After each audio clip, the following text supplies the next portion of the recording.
This now, NBC News correspondent Katie Tur, former chief of staff at the CIA and Department of Defense, now an NBC News national security analyst Jeremy Bash, and professor of political science and director of the Institute for International Studies at Stanford University, former ambassador to Russia Michael McFaul. Ambassador McFaul, let's start with you.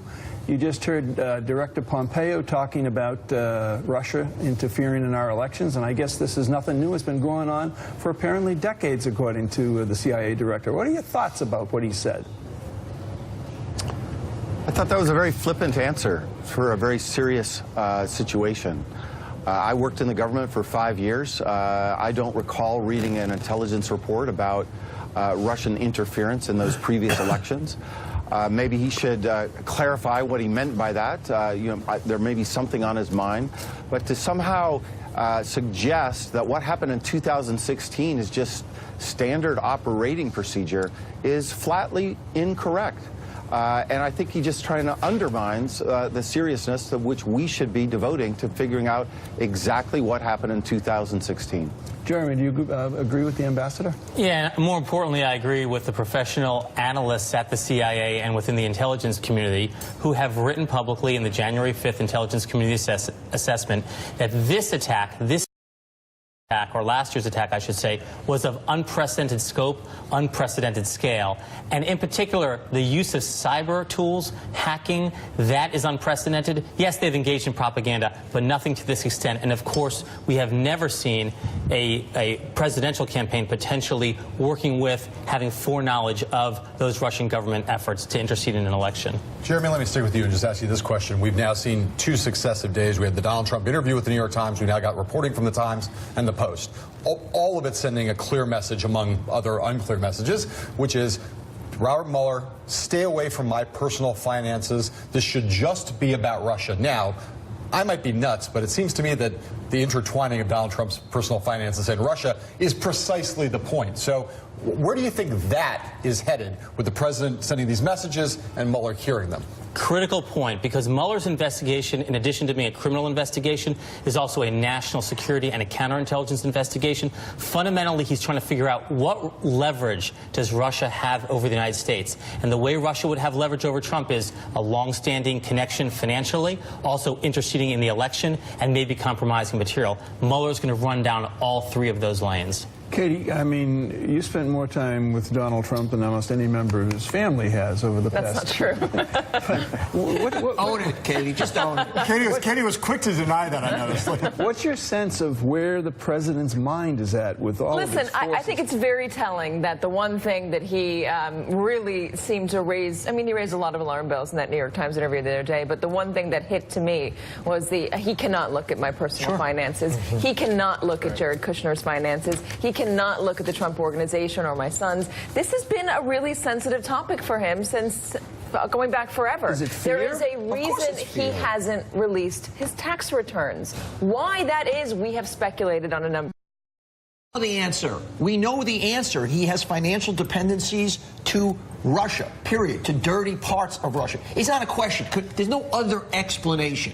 And you're going to start to see it unwind as we watch this. And Katie, I'd love to hear from your point of view, because my theory is, of course, he's going to fire Mueller, because he can't let it go down this trail. He'd rather have several months about, our democracy teetering because of a constitutional crisis of firing a special prosecutor than the focus of where Listen, the New York Times reporters know what they're doing, and they pressed him on what he exactly meant by a violation or crossing a red line with Mueller, what he would do. I don't know what he would do, so I can't tell you definitively he's going to end up firing Mueller. I can tell you that it wouldn't surprise me. I can tell you that if they really got into his finances, the thing that he is most concerned about, he is going to try and find a way to stop that, I would imagine. And it's not just the Russian leverage that may be in there. And again, we don't know for sure because we haven't seen them. Those tax returns are locked away in a vault, literally, in the IRS. But it is also part of who Donald Trump believes that he is. He has projected this image of being a successful billionaire, a businessman, somebody who could bring his personal success to the country if he got into the White House. That was part of the reason he was elected. It was the core part of his pitch to the American people. If that is undercut, what does he have left? So the finances, that's the strike zone, I take it, of course. That's the strike zone. That is the strike zone. I want to go back to Mike McFaul and ask you, Ambassador McFaul, I know you just watched the interview that our colleague Keir Simmons did with Lavrov. There's no one at this table here in New York City who's ever met Lavrov or certainly spent any time with him. You have met him and spent quite a lot of time with him. So what did you see in that interview that struck you of consequence or interest? Well, first of all, Minister Lavrov, or Sergei, continues to have his witty humor. That bathroom comment is reminiscent of many kinds of flippant kind of arguments and sometimes jokes that he would try to make. The second thing, though, is frustration. I think by this time in the Trump presidency, we're already 6 months in, that they thought that they were going to be achieving more of their objectives in U.S.-Russian relations. And the honest answer is they haven't gotten hardly anything yet. They've had promises. We've had allusions to things that might happen. First and foremost, the lifting of sanctions. But so far, they've gotten very little in return. And going back to November, they thought this was going to be a big breakthrough in terms of concessions that they were going to receive. And you heard that frustration. You heard allusions to the deep state and people trying to stop him, where they're on the side of justice, but we're all on the side of stopping Trump. So, Ambassador McFaul, when you consider President Putin and Secretary Lavrov in the same room with President Trump and Secretary Tillerson, are we looking at a mismatch there?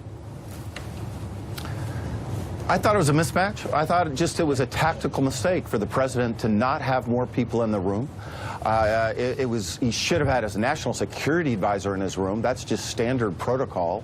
By the way, that undermines H.R. McMaster, the national security advisor, in his own bureaucracy, that he doesn't make the cut for that meeting. He should have had his Russian advisor at the National Security Council. That's a job I used to have.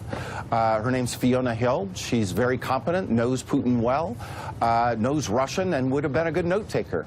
And just remember, Putin's been doing this for 17 years. This is not his first rodeo. This is not his first president. He knows these issues cold.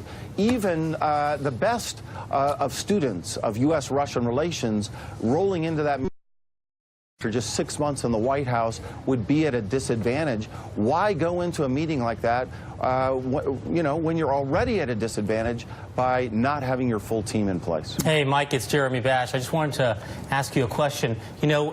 We learned this week that with regards to the program that the intelligence community was reportedly conducting in Syria to support anti-Assad forces, which is, of course, a program that the Russians hated, Donald Trump and the White House canceled it. So isn't that a major concession that the Trump administration has handed to Vladimir Putin?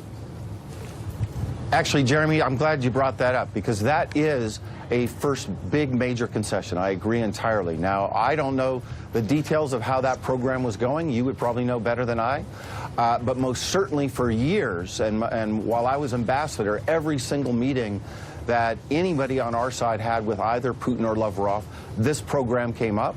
And most certainly, whether it was effective or not, I can't judge. But the symbolism of them canceling it, that is a